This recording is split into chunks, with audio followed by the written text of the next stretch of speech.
जय हिंद दोस्तों। सहारा इंडिया का क्या स्थिति है 2012 के बाद, वो किसी से छुपा हुआ नहीं है। सबको पता है कि सहारा इंडिया का क्या स्थिति है और खुद का पैसा, खुद का कमाई उसमें फंसा हुआ है। जमा किए थे, एक उम्मीद के साथ जमा किए थे, लेकिन वही पैसा लेने के लिए उन्हें बहुत ही जद्दोजहद करना पड़ रहा है।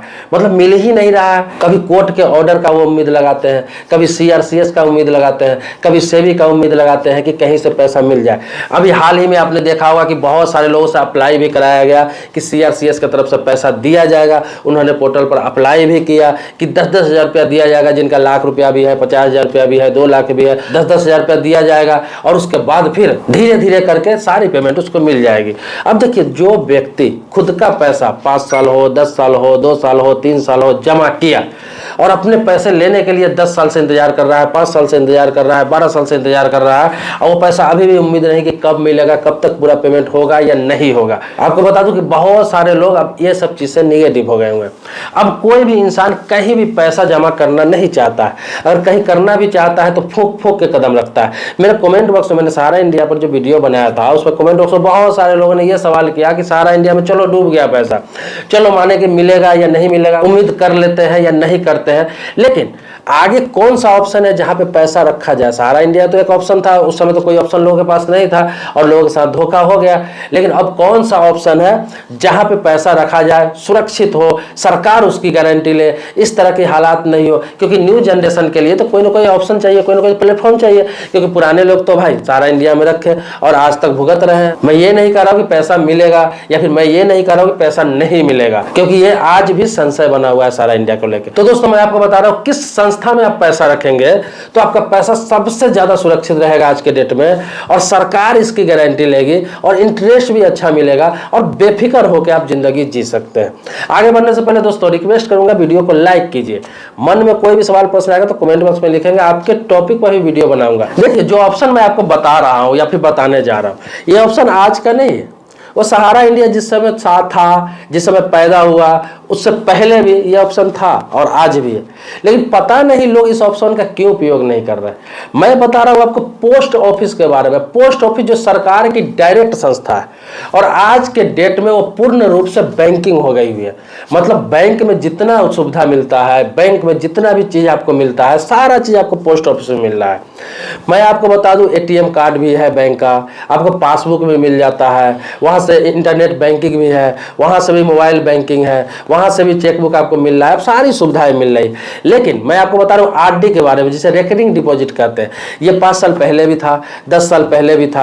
वो इतना सुरक्षित है, जैसे महीने में आपको बता दूं, वहां से भी जैसे सहारा से आपको पासबुक मिलता था, इसी प्रकार से आपको पोस्ट ऑफिस से भी पासबुक मिलता है और उनके भी एजेंट होते हैं। अब वहां क्या होता है कि आपको 500 रुपए से मिनिमम अकाउंट खोलना होता है और यह क्या होता है, 500 के बाद सीधा 1000, 1000 के बाद 1500, 2000, 2500, 3000, ऐसा गुणक में आपको अकाउंट खोलना पड़ेगा। लेकिन मिनिमम 500 रुपये महीना आप चला सकते हैं।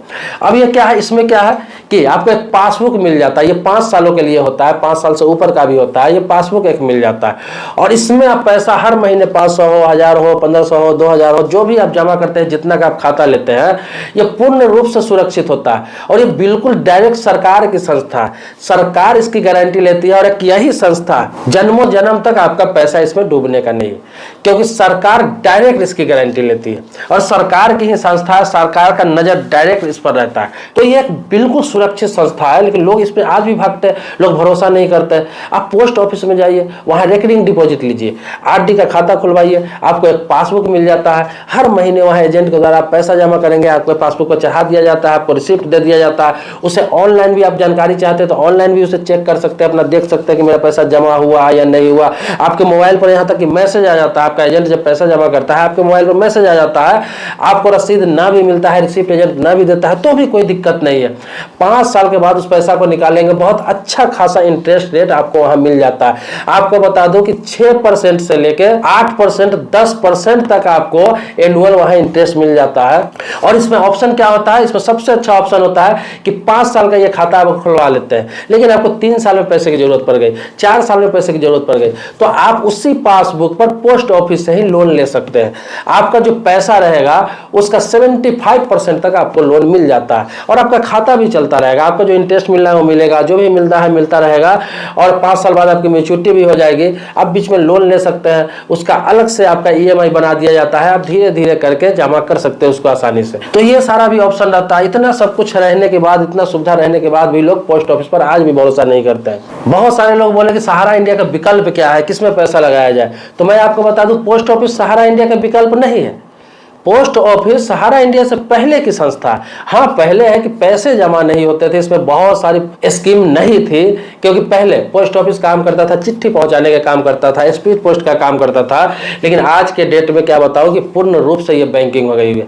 हर इंसान को मैं कहना चाहूंगा जो भारतीय है, उनका एक खाता पोस्ट ऑफिस में होना चाहिए, चाहे वो RD के रूप में हो, RD के रूप में हो, चाहे FD भी आप करते हैं वहाँ, तो FD भी अच्छा खासा रेट इंटरेस्ट मिलता है वहाँ पे। इसके अलावा बहुत सारी स्कीम है जिसमें उसमें पैसा लगा सकते हैं। जैसे मैं आपको बता दूं, सुकन्या समृद्धि योजना, ये पोस्ट ऑफिस में बड़ा आसानी से आपको मिल जाता है प्लान। अटल पेंशन योजना, बहुत आसानी से इसमें आपको स्कीम मिल जाता है और बहुत सारे फायदे हैं इसके। इसके अलावा योगी मानधन योजना, ये सब योजना, जितने भी योजना सरकार लॉन्च करती है जो आम पब्लिक के लिए होता है, वो सबसे पहले पोस्ट ऑफिस में लॉन्च किया जाता है, उसके बाद बैंकों को दिया जाता है। हालांकि बैंक ये सब काम नहीं करती, बैंकों को दिया जाता है, लेकिन बैंक लोगों को टरकाता है। बैंक तो सिर्फ मोटा रकम लेने के लिए इंतजार करता रहता है कि कोई अच्छा प्लान में लोग पैसा रखे, मेरे प्लान में पैसा रखे। सरकारी स्कीम का जो प्लान रहता है, कोई ना कोई बहाना करके बैंक अक्सर टरका देती है, चाहे सरकारी बैंक हो चाहे प्राइवेट बैंक हो। लेकिन आप पोस्ट ऑफिस में जाते हैं तो सबसे पहले प्लान वहां लॉन्च किया जाता है और वहां कभी भी किसी भी प्लान को आप ले सकते हैं, चाहे सुकन्या समृद्धि योजना हो, अटल पेंशन योजना, योगी मानधन योजना। इसके अलावा बहुत सारी योजना है जो जाकर आप पोस्ट ऑफिस में ले सकते हैं। नए नए स्कीम आते रहते हैं वहां पर और उसमें पैसा आपका 100% सुरक्षित होता है। आप चैन की नींद सो सकते हैं, कभी भी आपको ये डर नहीं रहेगा कि मेरा पैसा डूब जाएगा, मेरा पैसा कोई लेकर भाग जाएगा। आप ना भी रहेंगे, आप इस दुनिया में ना भी रहेंगे, जिसको नॉमिनी आपने डाल रखा है उसको बहुत ही आसानी से पैसा मिल जाता है, बहुत ही आसानी से पैसा मिल जाता है, कभी किसी प्रकार की दिक्कत नहीं हुई। पोस्ट ऑफिस एक ऐसा संस्था है जहां पे कोई आज तक रिकॉर्ड नहीं है, इतिहास नहीं है 1% का भी कि लोगों ने ये कहा हो कि मेरा पैसा वहां पर डूब गया हो या फिर पैसा लेने में मुझे वहां पर दिक्कत आई हो। हाँ, बहुत सारे लोगों का गांव में होता है कि जानकारी नहीं रहने की वजह से थोड़ी परेशानी होती है। बहुत सारे लोग एजुकेटेड नहीं होते हैं, पढ़े लिखे नहीं होते हैं, लेकिन अब तो इतना डेवलप कर दिया गया है पोस्ट ऑफिस को, वहां मे आई हेल्प यू का काउंटर लगा दिया गया है। वहां पे रहते हैं एग्जीक्यूटिव, वहां पे जाके आप पता कर सकते हैं, उनसे पूछ सकते हैं कि क्या कैसे करना है, कैसे पैसा जमा करना है, कैसे निकालना है, सब कुछ वो बता देंगे। यहाँ तक बता देंगे कि आपके एरिया का कौन सा एजेंट है जो RD करता है, कौन सा कलेक्शन करने वहां पे जाता है, किनसे आपको संपर्क करना है, सब कुछ पता चल जाता है पोस्ट ऑफिस में। मैंने इससे पहले एक वीडियो बनाया था जिसमें SIP के बारे में बताया था, सिस्टमैटिक इन्वेस्टमेंट प्लान। वो भी बहुत बेहतर विकल्प है, वो भी सुरक्षित है क्योंकि RBI के गाइडलाइन पे काम करती है और वहां भी पैसा डूबने की दूर दूर तक संभावना इसलिए नहीं होती है कि आप जिस बैंक में आपका खाता है वहीं से करा सकते हैं। और होता क्या है कि वो पैसा अलग अलग कंपनियों में लगाया जाता है, इसलिए भागने का डूबने का कोई चांस नहीं होता है। आपका पैसा किसी एक कंपनी में नहीं रखा जाता है। तो वो बहुत सारे लोगों को समझ में नहीं आता है, बहुत सारे लोग समझ भी गए होंगे, लेकिन बहुत सारे लोगों को समझ में नहीं आता है। और जिनको समझ में नहीं आता है SIP के बारे में या फिर अन्य स्कीम के बारे में, जो बिल्कुल सिंपल व्यक्ति है, बिल्कुल आसान इन्वेस्टमेंट चाहते हैं, बिल्कुल सुरक्षित इन्वेस्टमेंट चाहते हैं, चैन की जिंदगी जीना चाहते हैं, कम बचत करना चाहते हैं, सुरक्षित बचत करना चाहते हैं, अच्छा इंटरेस्ट पाना चाहते हैं, उसके लिए पोस्ट ऑफिस से बड़ा कोई विकल्प नहीं है। दोस्तों, मेरे चैनल पर नए हैं, पहली बार आ रहा है, पहली बार इस वीडियो को देख रहे हैं, तो चैनल को सब्सक्राइब कीजिए, बगल में बेल घंटी होगा उसको भी आप जरूर दबा लेंगे।